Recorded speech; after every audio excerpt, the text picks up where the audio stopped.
अस्सलामुअलैकुम, welcome back viewers.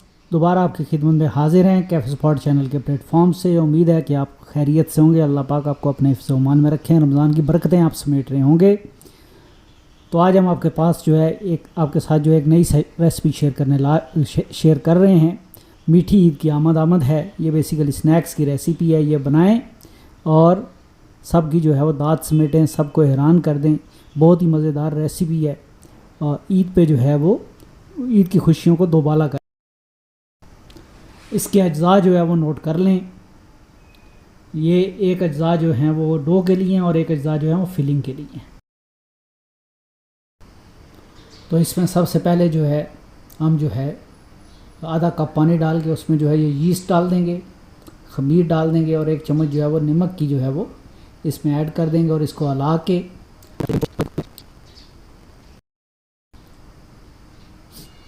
तो 5 minute के लिए इसको जो है हम ढक के छोड़ देंगे। तो 5 मिनट के बाद जो है इसे हम जो है थोड़ा सा हिला के थोड़ा सा जो है इसको हिला लेंगे ताकि यीस्ट जो है वो अच्छी तरह से इसके अंदर मिक्स हो जाए।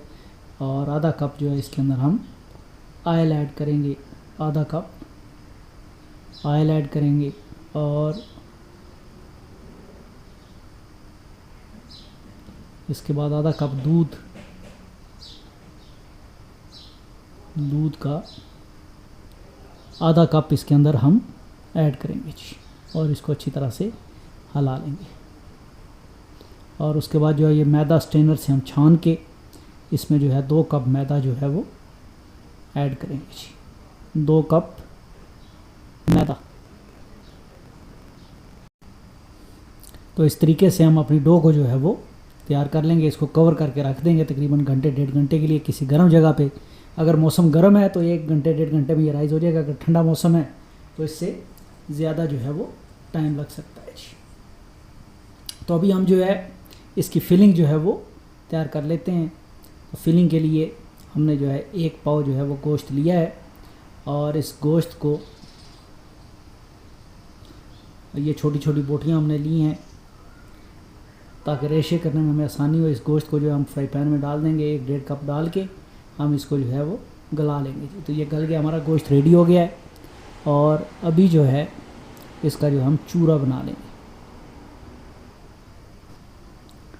तो ये गोश्त का हमने चूरा बना लिया है, इसको जो है रेशों में कन्वर्ट कर लिया है। तो अभी फ्राई पैन में हमने 3 टेबलस्पून घी ले लिया और इसमें हमने ज़ीरा ऐड कर दिया और उसके बाद जो है इसमें हम प्याज जो है वो ऐड कर देंगे जी। ये हमने प्याज इसमें ऐड कर दिए, ये मसाले भी इसमें ऐड कर देंगे और इसके बाद ये टमाटर जो है वो भी इसके अंदर चले गए और इसको हम जो है थोड़ा सा कुक करेंगे। और कुक करने के बाद इसमें जो है गाजर और शिमला मिर्च जो है वो इसके अंदर चली जाएंगी जी। तो गाजर और शिमला मिर्च को थोड़ा सा पकाएंगे और उसके बाद जो है जो हमने चिकन है वो चिकन इसके अंदर ऐड कर देंगे। जो हमने तोड़ के रेशों में कन्वर्ट किया हुआ है वो चिकन इसके अंदर ऐड कर देंगे। वैसे तो चिकन गला हुआ है, सिर्फ उसमें ऐड करके इसको मिक्स कर लेना है। तो ये हमारी फिलिंग जो है वो रेडी हो गई है। और ये हमारी डो भी जो है उसको तकरीबन घंटा 1.5 घंटा हो गया है। तो ये डो भी जो है वो आटा जो है अच्छा खासा राइज़ हो गया है।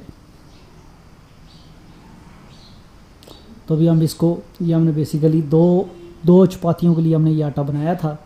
तो अभी हम इसको जो है 2 बराबर हिस्सों में जो है वो काट के तकसीम करके तो इसकी जो है इसको 2 रोटियों की शेप में बेल लेंगे। एक रोटी से तकरीबन 8 जो है वो स्नैकर तैयार होंगे जी। एक रोटी से 8 स्नैकर जो है वो तैयार होंगे। तो इसको हम जो है वो हाफ़ कर लेंगे यहाँ से, ये हाफ़ हो गया जी। और दोनों पोर्शन को अलग पेड़े बना के 2 रोटियाँ जो है हम इसकी बेल लेंगे। तो इससे हमारे जो है तकरीबन 16 स्नैकर्स जो हैं वो तैयार हो जाएंगे। ये हमारी फिलिंग भी जो है वो 16 स्नैकर्स के हिसाब से है और हमारा आटा भी जो हमने गूंदा है वो भी 16 स्नैकर के हिसाब से है। तो इस तरीके से फिर हम पिज़्ज़ा कटर लेके इसको जो है वो 8 हिस्सों में काट लेंगे। ऑक्टागोनल शेप में हम इसको काट लेंगे जी।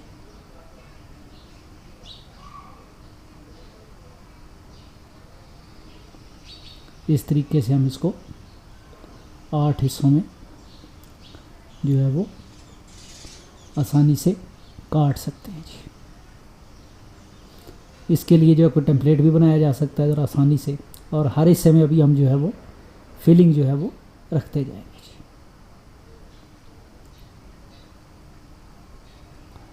और ये जो अभी हम इसको फोल्ड करेंगे, ये फोल्डिंग की टेक्निक जो है ये सारी की सारी रेसिपी में ख़ास चीज़ है कि इसको फोल्ड हमने कैसे करना है। तो इस तरीके से पहले हमने ये दो कोनों को उठा के और यहाँ पे थोड़ा सा घी लगा लिया था, इस तरह रखा, और फिर हम इसको लपेटते हुए जो है वो आगे की तरफ जो है वो रोल करेंगे। तो ये हमारा स्नैकर जो है वो यहाँ पे ये रोल होके खूबसूरत सी शेप में ये रोल हो जाएगा जी। तो अभी हम इसको जो है वो बेक करने लगे हैं, बेक भी करेंगे, हम डीप फ्राई भी फ़िलहाल बेक करने लगे हैं। ये हमने एक पिज़्ज़ा प्लेट है, उसके अंदर जो है वो बटर पेपर रख के उसमें जो है आइलिंग लगा लिया, और उसके ऊपर जो है हम हर स्नैकर के ऊपर जो हम एग लगा रहे हैं। तो ये बेक होने के लिए रेडी हैं। तो बेक हम करेंगे इसको देगचे के अंदर, बगैर ओवन के अंदर बेक नहीं करेंगे। एक देगचे के अंदर जो है वो हम इसको बेक करेंगे जी। तो ये देगचे के अंदर जो है तकरीबन 25 मिनट में जो है ये बेक हो जाएगा जी।